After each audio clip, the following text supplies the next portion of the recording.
The final option that we have when trying to do the head and arm choke, if the person turns all the way away like this, is to start to do what's called a chair sit into a seatbelt. And then from there, bow and arrow choke. So if I can't get the reverse Ezekiel, maybe my sleeves are rolled over, my hand's not that deep, I'm gonna switch my grip to a seatbelt. The hand is under the armpit, is gonna hold on top this time. And then from here, my outside knee, the one behind the back, is gonna slide up, and I'm gonna sit my elbow onto the inside of my knee as my hip sits down like this. This position here is called the chair sit. Now from the chair sit, we can start to feed the collar and begin to choke the person. Very simply, all we're gonna do is to squeeze so that our elbows are tight to our body, our hands come into our stomach. And then we're gonna try and pass and feed this collar like this. When we make a grip on the collar, we can make a grip anywhere on the collar and then just slide our arm up until we can get a nice tight grip under the neck.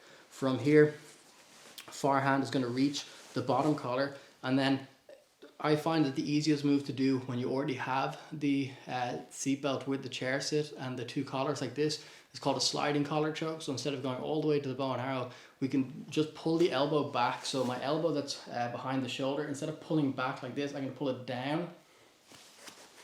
So it acts like a lever. The fulcrum is Emily's shoulder here, and this is the lever that pulls straight back. And then from here, my bottom hand is going to extend away. And the action of extending this arm away is what's going to choke the person. So the hand that's holding the collar isn't the one that pulls to choke. That sets up the choke, so that tightens it. And then the bottom collar sliding pulls away to choke. So if we go one more time like this, I have the head and arm control here, but Emily starts to turn away.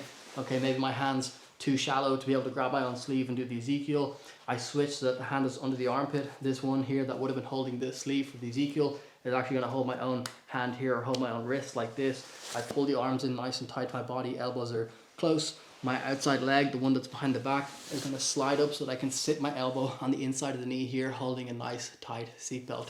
From here, the hand that's around the neck is going to make a grip on the collar anywhere. Even if I hold low like this and Emily holds my hands, I can fight off the hands like this and just slide it up until I get a good strong grip. And then from here, I make a grip with my other hand onto the bottom collar. Now to finish the choke, this hand that is holding the collar, the elbow pulls back and down.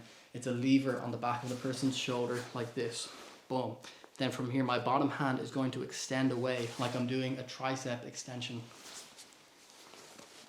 And then same like we did before, we're going to count till 10, with 1 being the lightest and 10 being the strongest, so that we progressively increase the strength of the choke without burning out our arms, forcing the person to have to try and hold out, knowing that the choke is going to get more and more intense over time, and it's quite easy to squeeze for 10 seconds as you progressively increase the pressure.